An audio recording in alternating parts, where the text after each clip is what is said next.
Welcome to In Focus with Eden Lane. Tonight we go backstage at the Buell Theater for the return of Disney's The Lion King. And Denver is where this tour began 10 years ago. And Girls Only is making its triumphant return to the Galleria Theater, and we'll meet the co-creators and stars of the show on stage. But we begin at the Starz Denver Film Festival with the Excellence in Acting Award recipient, Alan Cumming. Well, congratulations on this award that you're getting from the Starz Denver Film Festival. Thank you. The Excellence in Acting Award, and I must say that I concur.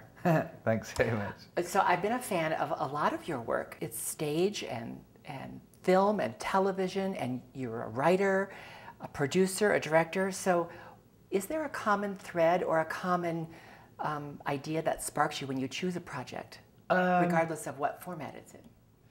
I suppose it's just, gosh, that's an interesting question.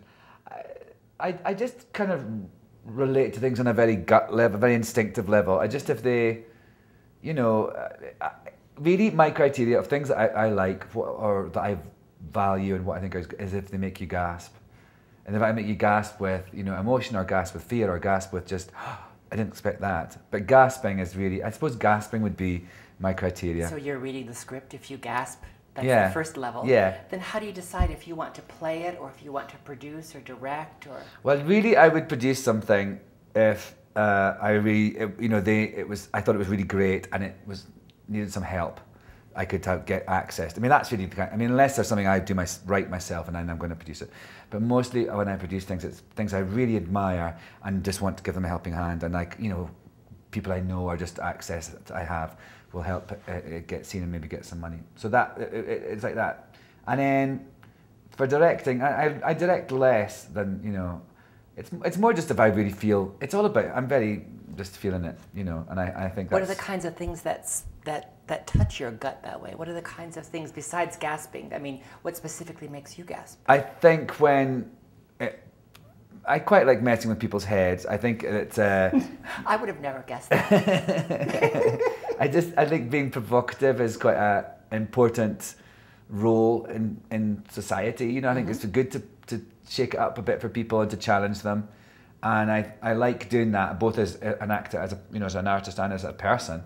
I think challenging people's prejudices or challenging their beliefs is a good thing to do. So that it's usually projects that do that I tend to be drawn to. You do that not just in your work, but you do that in your life as a citizen. I do. I am a provocateur, and I like it. I mean, I think I think it's important, and I mean, I don't do it just to be wicked. I do it for things that I believe are important. Not even sometimes. Sometimes to be wicked. Yeah, I do it to be wicked. I do it quite often to be wicked. I did it last week. About this, there was a thing in AMFAR, the American Foundation for AIDS Research. I do a lot of things for them, and I'd done a thing in Dallas for them. I've sung at a concert in Dallas for the last couple of years, and I didn't go this time, but I sent their video because they love me in Dallas. And they love you in Denver too. Hooray! All the D's. But there was, and it's very rich, and a lot of people come to this thing, and they're hilarious. And it's in this tent, and and there's a big Richard Meyer. It's crazy art world of Dallas all coming together. And so I had to do this little video and to thank the sponsors, and I kept saying things like, and to the blah blah who has this year designed another tent that is so beautiful. I thought I admired your erection last year, but this year I take my hat off to the sheer size and marvel of your erection. And just things like that. I knew they'd be falling about laughing and gasping. That's delicious. Yeah, I do. I just like words like erection just make me laugh, and also, my surname, my last name, is just as a walking provocation. Well, yes. Now, when you come to a film festival like the Denver Film Festival, it's not the same as going to the huge, most marquee. But what do you think the role is of film festivals in encouraging art or getting audiences? Well, I think it's really great that people who live in places where, well, they have more access to a lot of films from around the world that they don't have all the time, and that's great. That's a really great thing.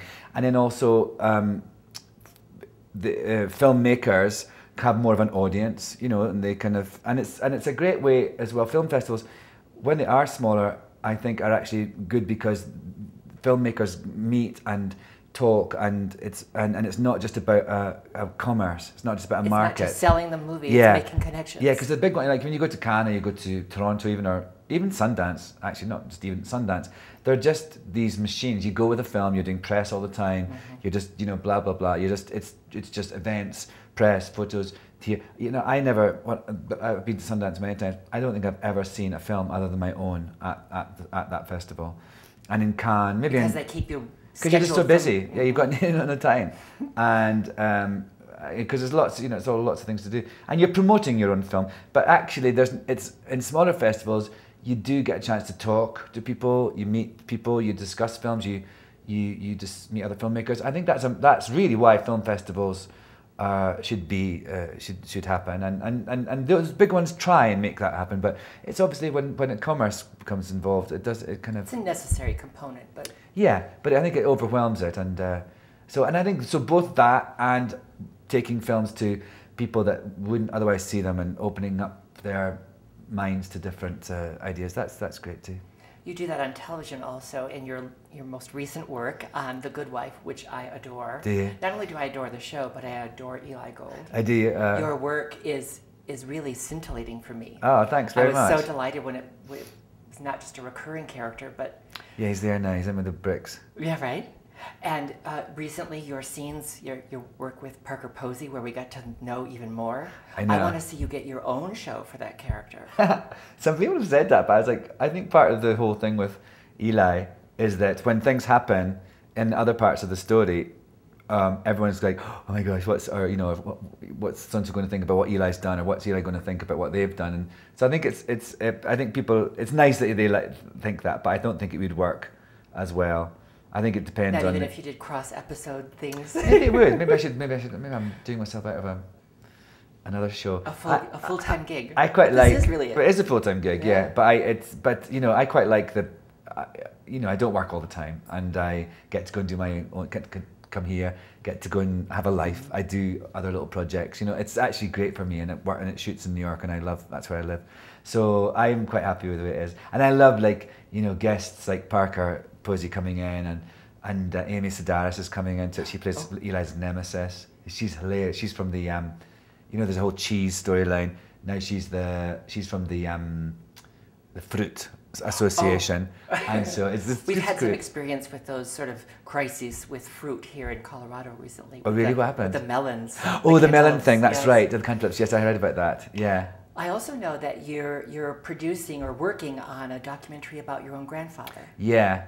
Well, what happened was, which is also another thing I like, but I don't have the time to, a little bit of time to do that, but to be able to, because what happened was last year I did a show for the BBC called Who Do You Think You Are, which was about my grandfather, and I found out these shocking things about him, like shocking. Did it make you like him more? Well, I didn't really know him. He died long before I was born, and I didn't really know him, and it made me feel very fond of him. And it was shocking. I found out he died playing Russian roulette, for instance, and so. But also at the same time as that happened, in my real life, some crazy stuff happened too, involving my father. And so this documentary is kind of like me trying to tell that story, and just to, in addition to the crazy stuff that happened on screen in the Who Do You Think You Are, I was dealing with all this other stuff, and it's also about it's a sort of an exercise in storytelling, and also it's an exercise in sort of dealing with the thing, dealing with the whole. It was a huge. Last year was a really difficult year for me, actually. Well, let's hope that this year is just the tops for you, because. Well, I'm having a nice time, yeah. We really enjoy your work, and I can't wait to see more about the rest of the work that you're doing next. If you're writing another novel, if you're doing another musical, I'm writing a book, yeah, writing a little book. I'm writing a sort of a memoir. Oh, I can't wait to read that. It's saucy. How could it be anything else? Thank you for carving out a little bit of time to come and talk to me today. I really appreciate it. Thank you. Congratulations. Thank you very much. Thank you. It's been fun. After an impressive 2-year run at the Galleria Theater, Girls Only went on the road for a while. And now they're returning for a 7-week engagement, and we meet with the co-creators and stars. Welcome back to the Galleria Theater at the Denver Center for the Performing Arts. Thank you. You open tonight. Yeah. Yeah, tonight we're back in the bedroom. So excited. It's great. It's just like coming home. But this bedroom has been other places since we last spoke. Where else has your show gone? We've been to lots of places. Did you go with it? Yeah, we performed last winter in Minneapolis, which was great fun to get out there and see a bunch of different gals respond the same to the show. It was close to Canada. Yeah, not too far. Yeah, so at home, and we lived downtown for like a month, and so I felt so, you know, Mary Tyler Moore. Very Mary Tyler Moore. So did you go in the middle of town and throw your chook up sure in the did. air? Absolutely. Yeah, it was great, and the response was amazing. They're reopening the show there in January, Wow. so it's very popular. But not with the two of you. No, we now have a local cast that's all set, so we can take it other places, and it looks like it's opening in Houston and in Winnipeg, Manitoba in the fall, and we have a lot of other cities on the books. So. Didn't it play in the east or the south as well Yeah. since we've last spoke to you? In North Carolina. In North Carolina. Yeah. Was that with another cast or with That the was two? with a cast from out there, yeah. So what does it feel like since the last time we spoke to have your creation not just take the life that it had here at the Denver Center, but this life away from you out into the world? What does that feel like? It's really a dream come true for both of us. It's nothing that is a surprise in the sense of we wanted that. We dreamt it. Sometimes it happens faster than we want, sometimes slower than we want, but we kind of liken it That to... sounds like life. Yeah, exactly. You never know what you're going to get. It's like, well, it's taking a little longer. Like, holy cow, that just happened. But Linda and I kind of likened it to a baby. You know, you have this little baby that you nurture, you take care of, and now the baby's like going off to college and kind of on its own, although we're still really in touch with it and we're really proud of it. That's exactly what it feels like. And eventually in our old age, it will take care of us. In your old age, maybe your own children will be doing this show. Maybe. Absolutely. My 5.5-year-old daughter, she's on it. She learns the choreography quicker than we do. You know, she's awesome. Oh, the joys of being 5. Yes. It's like boom. Almost 6, right? Because when they're that age, you can't leave off that half. Right. No, she's like 5 3/4, really. 5 Mom, 3/4. you know. Well, now that you're back here, you're here for a very short visit compared to what you had last time. You're here through the end of the year, is that correct? Yeah. New Year's Eve is our last show. There's an evening show on New Year's Eve, and I'm looking forward to that one. Yeah, we're thinking we might have a cocktail. Yeah. Well, Before the show? Yeah, we never do that. So no. So we're last time we were at the Denver Center, we played for almost 2 years, and very different from me. I had a 4-month-old baby, and now it's like, you know, he's 3.5, and we're playing for 7 weeks, and 8 shows a week. Mondays off, so it's really exciting for us. So you're doing matinees when? we're doing matinees on Saturday and Sunday. Plus, during the Christmas, we have a couple of Friday matinees. Oh, wow. Yeah, it'll be fun. Well, in case someone forgot what Girls Only was about or missed what it was about when you were here last, maybe they're new to Denver. Oh, Give us a brief synopsis of this darling show. Well, we kind of liken it to a girlhood reunion in the sense that every woman who comes into the bedroom here at the Denver Center is... We'll recognize it as her own bedroom. Yeah, we realize the show is not about us, it's about all these women who come to the show, and that this is every woman's bedroom. A little bit from our childhood, but something that they can all plug into. And it's a variety show. So Linda and I created the show that we would have created when we were 12, had we known each other. And it's a, it's a comedy with singing, dancing, improv, some audience participation, audio, video, and it's basically exploring the honor and silliness of being a female. And as I look around this room, your set, not only does it remind me of my youth, but it looks a lot like my daughter's bedroom in many ways. Do you find that happening in your own family, that you're seeing little cues from... Yeah, my daughter, I mean, she wanted the certain furniture, but I got her the French Provincial, and she has the canopy that I never had, And Barbara's living through her daughter's bedroom a little bit. My brother, actually, when he came to our house the very first time, because we moved, and she has her own room now, and he came in and he said, "Oh my God, Barbara, this is the room you always wanted." And I was like, he immediately... Lots of moms do that to their daughters when their daughters are too young to rebel against it. Yeah, I'm sure at one point it's going to be black and gold and silver, and I'll be like, "What did you do to the furniture?" But I think what's fun about this bedroom is that it's not just stuff that speaks to maybe someone who's Barbara and I's age. There is little bits on the set for somebody from every generation. And depending on who's sitting there, they'll pick it up. They'll see it because that'll be familiar to them. Because it pops out to them. And you'll see, we love sitting here, you know, we are out on the stage when the women come in, kind of welcoming them to the whole experience. And what we find is, you know, women are sitting, they don't even notice us. They're just like, you know, look, oh, look at that. Oh, and they start. Look at the Pez containers. And it's like that throughout the entire show, you know, whatever part we're doing, whether we're doing about diaries or dealing with pantyhose, menopause, whatever. That's my favorite number, the Pantyhose Ballet. Oh, yeah. It is a great finale. Yes. We love it. Yeah. We know it's a great girls' night for girls to come and see this, but do you think it's okay to bring young daughters? Oh, yeah. Yeah, we've basically discussed it with a lot of people and think if the girl is old enough to know what it means to be a woman, then she's going to get what she gets. And it's so fun to watch the different ages laugh because the little girls will laugh behind their hands. You know, like a little 12-year-old will be like, oh my gosh, they just said that out loud. They tickled it, you know. And then her grandma sitting next to her is laughing with both hands in the air like, oh, you know. And so they're both laughing the same thing for completely different reasons. Yeah. Did you have a break from your stint in Minneapolis?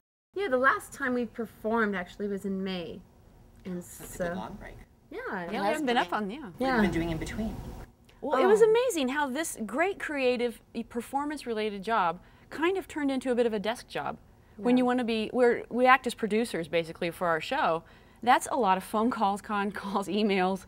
You know, so we're really getting indoctrinated into the sort of the business of putting on shows. Yeah, people ask us about that, and we wear so many hats. It's like actresses, playwrights, and then, you know, producers, choreographers. It's been really amazing for us of how much we've had to learn as businesswomen for this. But First time we visited you about this piece, we visited you as writers. Yeah. Because this came from your page. And it was interesting just to remind the audience that it came out of a sort of a comedy. Well, Linda and I met each other in an improv troupe and became fast friends. And we wrote shows, created shows with our partner Matthew Taylor, and we were a troupe called ACE Comedy. And technically, we are still a troupe, but it's an American, Linda, Canadian, me, and an Englishman. And we created this style, and the style is what you see at Girls Only, just what I described in the variety show. That came out of writing all these shows with Matthew, and when we created Girls Only, Matthew was away. He went on a trip. He's never left his house since. And Linda and I had found our childhood diaries. We read them to each other and we're like, man, this could be a show. Oh, why not? Matthew's away. Let's do a girl thing. Kind of went through all the brainstorming of what it means to be a girl, what's fun about it, and created Girls Only. That was back in 2004. Did it for one night. Linda and I did all the tech from the stage because we didn't know any females who could do all the tech at that time. And we did it all from the stage like it was in the bedroom. And that night we walked off and went, oh my gosh, we have discovered something here. And we actually didn't look back onto it for 2 years. I had my daughter and we left it. And then we're like, what do you want to work on? And Matthew had kind of moved on. And we're like, how about Girls Only? And so we started working at it. And from there, it's just had some permutations, but now it's really tight hour-and-a-half show. And a 2-year run here at the Galleria last time you were here. Yeah. Is there anything new or different since then, or does it feel different to you in any way? Well, it's a fun show in the sense that every night is different because we do participate with the audience. You know, we get some things from them and they get some things from us. So every night is a little bit different. But this summer we have spent some time working on a new opening number, which has gotten us really excited, and we can't wait to perform it. Yeah. So even if we've had the pleasure of coming to see you when you were here last time, there's still something new aside from your audience participation. Absolutely. Some new work in the piece. Yeah. Yeah, we're really excited about the energy it brings to the top of the show. Well, I can't wait to come and see it again and again and again. And I know lots of people who have been here since you were here last and who might be new here can't wait to come and see you too. Welcome home. Thank Thank you so much. We're so excited to bring it back to the gals in Denver. Don't miss this short return engagement of Girls Only. Visit denvercenter.org for ticket information. Now our special backstage visit at Disney's The Lion King at the Buell Theater. This is a very special visit to the Buell Theater at the Denver Center for the Performing Arts. I'm standing next to Pride Rock because we're here for a backstage tour of The Lion King. This is the same tour that began right here in Denver 10 years ago, and the stage manager is going to give us a sneak peek at all the Disney magic that goes on backstage. Well, I'm so excited, not just that The Lion King is back in Denver where this tour began 10 years ago, but that you're inviting us to come back and see how this all works. A little glimpse at the magic behind the scenes, which is just as complicated choreography and traffic as you sometimes see out on stage. We've got over 50 people in the cast, as well as that many people in the crew. So trying to coordinate, the backstage areas and all the goings on back here during the show that the audience never sees is part of my job. And well, what is your job title, just so viewers are clear on what that means? I am the production stage manager, and basically, if you look at it at its most simplistic form, I manage the stage. Does that mean you actually attend every performance? Oh yes. There are 4 stage managers on the production. I have 3 associates, and we're here every night. Part of what's happening here today, you talked about every Wednesday, all the fine-tuning of the maintenance is going on to make sure it's as beautiful as opening night. Absolutely. It needs to look just like it did those 10 years ago here at the Buell. So the crew comes in and works on whatever needs to be worked on. We touch up paint. We blow things out with loud air hoses. In the other parts of the building, the wardrobe department is rebeading the costumes. They're all hand beaded. They're doing, re-dyeing shoes. We have a puppet department on this show, and they come in every day, every single day for 8 hours a day just to maintain the puppets, which is wow. And that, of course, is one of the most unique and magical parts of the show. Now, there's that phrase, Disney magic, which we all really appreciate, those of us who love the work that Disney does. But the core of every successful Disney production is that storytelling. The story that we're actually telling is truly Shakespearean. It's Hamlet at its root. So I think on some very subliminal level, the timelessness of that also, factors into it. It's a story of, fathers and sons and family and intrigue, as well as, the great fun of, the comic characters and the wonderful music and the choreography and the puppets. But, it's story, a hallmark of Disney. You travel with department heads, but in each city you employ local theater professionals to help you. Absolutely. We supplement with, probably close to 100 folks. 100 local people? Yeah, between, unloading everything out of the trucks, all the scenery travels by truck, so unloading it out of the trucks, the actual running of the show, the folks who work with us on wardrobe. We travel with 3 wardrobe people, but then we supplement, I think, with another 15 or so. It's a lot of people. The other hallmark of Disney is the magic, and I know part of your invitation included getting to see all of these wonderful things that go into making it. Can you give us a little tour? Sure, of course. You said this is the area where the actors spend most of their time, the ensemble spends most of their time during the production. Yes, going back to the point about how theaters are different, sometimes the dressing rooms could be right off stage, sometimes they're 3 or 4 flights up the stairs, sometimes they're in the basement. So again, to make sure we have a constant, no matter where we are with the production, we have this area here, affectionately known as the bunker. It is the quick change. Is that because they feel like they're at war?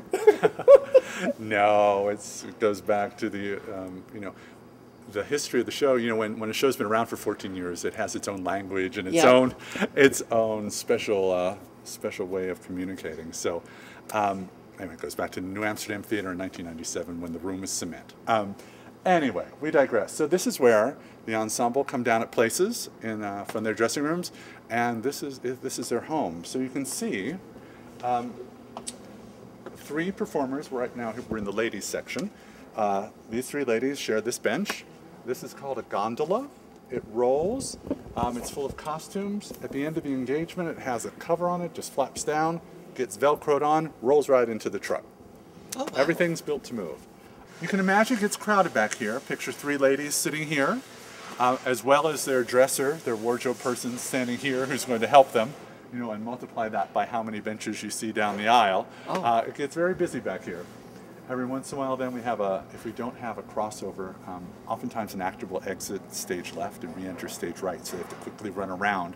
Sometimes And that would be behind here? it is in this theater because we're lucky enough to have the space, but sometimes it's right through the middle of here, so it's a lot of this. Watch your toes. Yeah, Nala makes a quick run through. Coming through, and Pumbaa, pigs on the loose. Look out. So, That's a big costume to carry through this. yeah, that's the biggest. And I know that they change their makeup a lot as well. Yes, we travel again with our own makeup department. We have 3 folks, and we supplement that with 2 more, so 5 people doing makeup. And that ranges from the very complex, Scar and Zazu and Rafiki, the principals, Pumbaa and Timon, all the principals get fully painted every night, and it's actually painted on. People ask if it's airbrushed. It's actually painted with brush by hand. They're truly artists painting their faces. Some of the folks actually come in an hour before the show. We hear traditionally in the theater of half hour call, but because the makeup is so complex, they come in at 1 hour before the show. Well, the result that is visible to us is that Disney magic and that timeless storytelling, and I'm thrilled to be able to come back and see it again, and I know that our viewers will certainly want to take advantage of this nice long visit that you have here. Absolutely. If you've seen it before, I invite you to come again and see something new. And if you've never seen it, it's truly magical.